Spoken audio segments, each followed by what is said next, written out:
तीन कृषि कानूनों को वापस लेने की मांग को लेकर किसान पिछले 15 दिनों से आंदोलन कर रहे हैं। सरकार संशोधन के लिए तो तैयार है, लेकिन कानून वापस लेने की बात से सहमत नहीं है।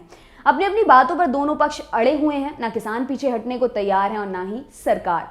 कृषि मंत्री नरेंद्र सिंह तोमर ने गुरुवार 10 दिसंबर को एक बार फिर प्रेस कॉन्फ्रेंस की। उन्होंने कहा, हमने किसानों को एक प्रपोजल बनाकर दिया था, उन लोगों ने विचार विमर्श भी किया। किसानों के प्रश्नों का उत्तर देने के बाद भी वो लोग किसी निर्णय पर नहीं पहुंच पा रहे हैं। इससे निश्चित रूप से मेरे मन में भी कष्ट है।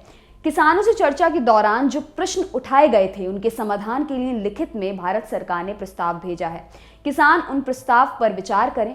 आपकी ओर से जब भी चर्चा के लिए कहा जाएगा, सरकार तैयार रहेगी। कृषि मंत्री ने और क्या कहा? कृषि मंत्री ने कहा कि किसानों का मानना है कि कृषि राज्य का विषय है और केंद्र कानून नहीं बना सकता। हमने उन्हें बताया कि ट्रेड के लिए केंद्र को कानून बनाने का अधिकार है। इन कानूनों को हमने ट्रेड तक ही सीमित रखा है।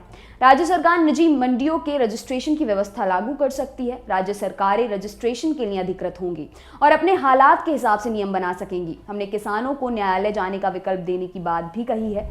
भूमि से संबंधित लीज, पट्टा या करार नहीं हो सकेगा, ये भी कहा है। भारत की कुर्की और नीलामी पर हमने उन्हें स्पष्टीकरण देने की बात कही थी। एमएसपी पर कोई असर नहीं पड़ेगा और ये पहले की तरह चलती रहेगी। कृषि मंत्री ने कहा कि किसान यूनियन को अगले चरण के आंदोलन की घोषणा वापस लेनी चाहिए, क्योंकि बातचीत टूटी नहीं है। अगर सरकार और यूनियन के बीच बातचीत टूट जाए, तब तो अगले चरण के आंदोलन की घोषणा की बात समझ आती है। सरकार चाहती है कि किसान बातचीत करें। हमारे प्रपोजल को लेकर कोई आपत्ति है तो बताएं।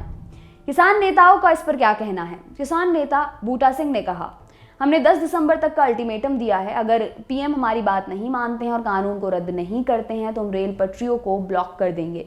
बैठक में निर्णय लिया गया कि भारत के सभी लोग पटरियों पर उतरेंगे। संयुक्त किसान मंच इसकी तारीख तय करेगा और फिर घोषणा करेगा।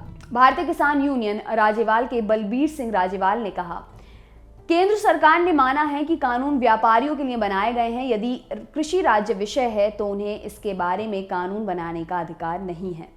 किसानों के समर्थन में टीएमसी के 3 दिन के प्रदर्शन के अंतिम दिन पार्टी प्रमुख और मुख्यमंत्री ममता बनर्जी ने केंद्र सरकार पर हमला बोला। उन्होंने कहा कि मोदी सरकार लोकतांत्रिक नियमों और संघीय ढांचों का पालन नहीं कर रही है। उन्होंने कहा, किसानों के आंदोलन को भुनाने के लिए वे नौटंकी करेंगे, कहेंगे कि पाकिस्तान हम पर हमला करने वाला है। उनके पास विरोध प्रदर्शनों को रोकने के लिए ऐसे कई खेल हैं। ममता बनर्जी ने नए संसद भवन की भी आलोचना करते हुए कहा कि नए संसद भवन की कोई जरूरत नहीं थी, यह पैसा भी किसानों को दिया जाना चाहिए। आपके लिए खबर लिखी हमारे साथी डेविड ने। मेरा नाम है दिव्यांशी। देखते रहिए दी लल्लन टॉप। शुक्रिया।